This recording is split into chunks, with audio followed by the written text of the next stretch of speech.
नमस्कार दोस्तों, जनपद सोनभद्र रेनीकोट नगर इस विगत दिनों में वरिष्ठ पत्रकार का सम्मान देने वाले, सबको वो शिक्षा देने वाले मार्गदर्शक श्री मिथिलेश द्विवेदी जी, जिनका अभी परसों देहावसान हो गया था, उन्हीं की आज यहाँ पर श्रद्धांजलि देने के लिए रेनीकोट और पिपरी से समस्त पत्रकार बंधुओं ने यहाँ पर अपनी उपस्थिति दर्ज कराई है और लोग उपस्थित हैं। मैं उनसे बातचीत भी करूंगा।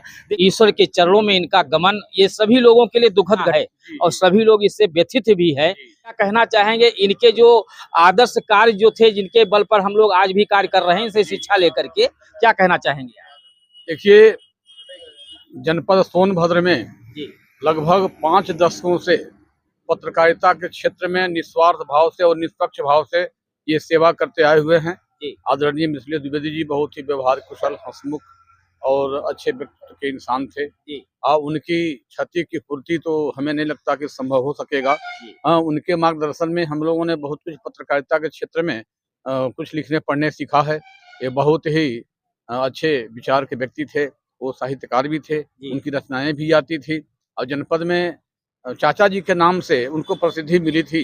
जो भी लोग थे, युवा पीढ़ी के लोग तो कहिए ही मत, उनके तो बिल्कुल कायल थे उनके विचार का, व्यवहार का।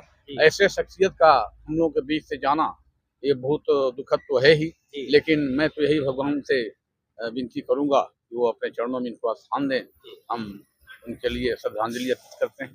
देखिए, पत्रकारों को एक सूत्र में पिरोने का इनका जो कार्य था बहुत ही प्रशंसनीय था। सभी पत्रकारों को एकजुट करके और सबको साथ में चलने की जो प्रेरणा देते थे। आप क्या कहना चाहेंगे? चाचा जी पूर्ति तो जो नहीं की जा सकती है इनकी, लेकिन यही है कि जब तक ये रहे यहाँ पर हर लोगों को एक साथ मिल करके जोड़ने का इन्होंने काम किया और आगे बढ़ाते रहे। कभी भी जो है इन्होंने जो है कि पीछे हटने का नहीं किया और अच्छे कलमकार भी थे, साहित्यकार भी रहे। और इनकी जो है कि मैं भगवान से ही कहूँगा, इनको अपने शरण में लें और इनकी आत्मा को शुद्ध। देखिए, काफी समय से साथ रहा हमारे चचा जी का गुरु जी के साथ में, और उनके समय में जो बीते हुए क्षण, कभी ऐसा कुछ हुआ हो जो कि आपको अच्छा लगा हो, आज भी उसको ना भुला सके हो आप, वो शेयर करने का कृपा करें। देखिए, आदरणीय मिथिलेश प्रसाद द्विवेदी जी हमसे जूनियर जरूर थे, मैं उनसे सीनियर था पत्रकारिता के क्षेत्र में, लेकिन सर्वप्रथम ये जो है डाला सीमेंट फैक्ट्री में यह कर्मचारी थे।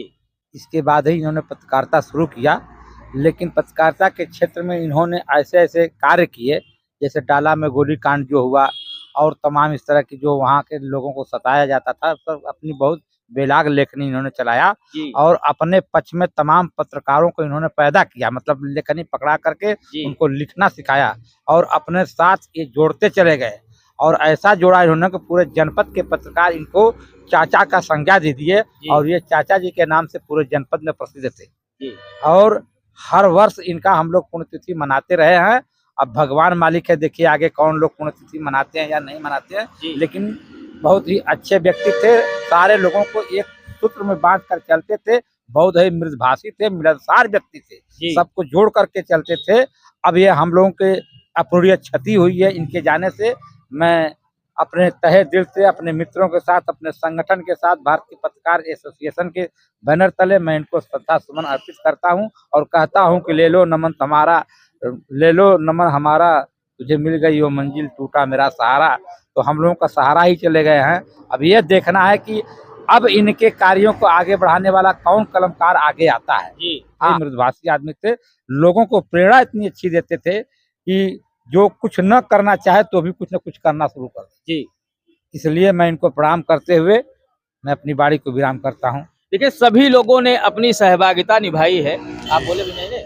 और देखिए, होता क्या है, श्रद्धांजलि दिवस जब मनाया जाता है, मैं तो चाहूंगा कि हर वर्ष इसी तिथि को इनका श्रद्धांजलि दिवस मनाया जाए, याद किए जाएं चाचा जी, क्योंकि इनके वो कार्य हैं जो हमेशा याद आएंगे, इनके किए हुए पत्रकारिता क्षेत्र में इनके किए हुए कार्य। आप क्या कहना चाहेंगे? देखिए, बहुत दुख का विषय है कि हम लोगों के बीच हमारे चाचा जी नहीं रहे। लगभग 2 दशकों से हम लोगों के बीच इनका अनुसरण मिला। इन्होंने हम सबको मार्गदर्शन दिया, हम सबको जोड़े, नगर ही नहीं पूरे जनपद के लोगों को, सभी पत्रकारों को इन्होंने एक सूत्र में बांधा बड़ा बड़ा प्रोग्राम होता था या कभी संकट आया, पत्रकारों पे कभी दुर्दिन आते थे, तो ये आगे खड़े होते थे। शासन प्रशासन से, जिलाधिकारी से, पुलिस अधीक्षक से बात करने के लिए सबसे आगे आते थे। कहते थे कभी भी कोई जरूरत हो तो हमें बुलाइएगा। तो मुझे वह दिन याद है कि कई बार हम लोगों के ऊपर कोई छोटी मोटी बात आई है तो जिलाधिकारी महोदय के पास गए हैं, पुलिस अधीक्षक के यहाँ गए हैं। हमेशा हर जगह पे हम लोगों को कभी न कभी कोई समस्या आई है तो इन्होंने मदद किया है और कई समाचार पत्रों में ये जुड़ करके काम किए। यहाँ तक कि आजाद पत्र में अभी संपादक रहे, अभी अंतिम तक रहे। लगभग 1 महीने पूर्व से ये जो है अस्वस्थ चल रहे थे। हम लोग चाह रहे थे कि और अधिक दिन तक रहें हम लोगों के बीच में, लेकिन ये थोड़ा पहले चले गए। ये हम लोगों का कष्ट है। इनके 2 पुत्र लोग हैं, दोनों लोगों से भरा पूरा परिवार है। हम चाहते हैं कि परमात्मा इन्हें स्थान दे अपने श्री चरणों में। बाकी अब तो चले गए, अब चले जाने के बाद हम लोगों को दुख है। आज भारतीय पत्रकार एसोसिएशन के हमारे कार्यालय पर रेणुकूट के तमाम पत्रकार बंधुगण यहाँ उपस्थित हुए। सब लोग इनको श्रद्धा सुमन अर्पित किए। मैं सबको यहाँ पे उपस्थित सभी भाई बंधु पत्रकार गणों को सबको धन्यवाद देता हूँ, आभार व्यक्त करता हूँ और सबसे एक बार कहता हूँ कि हम सभी लोग इनके ऋणी हैं। इन्होंने जो हम लोगों को सिखाया, ये बहुत कुछ इन्होंने हम लोगों को बताया जो हम लोग नहीं कर पा रहे हैं। आगे चल करके हम लोग प्रयास करेंगे कि इनके बताए गए रास्ते पर चलने का प्रयास करें ताकि हम सभी लोग जो है आगे का रास्ता सही बने।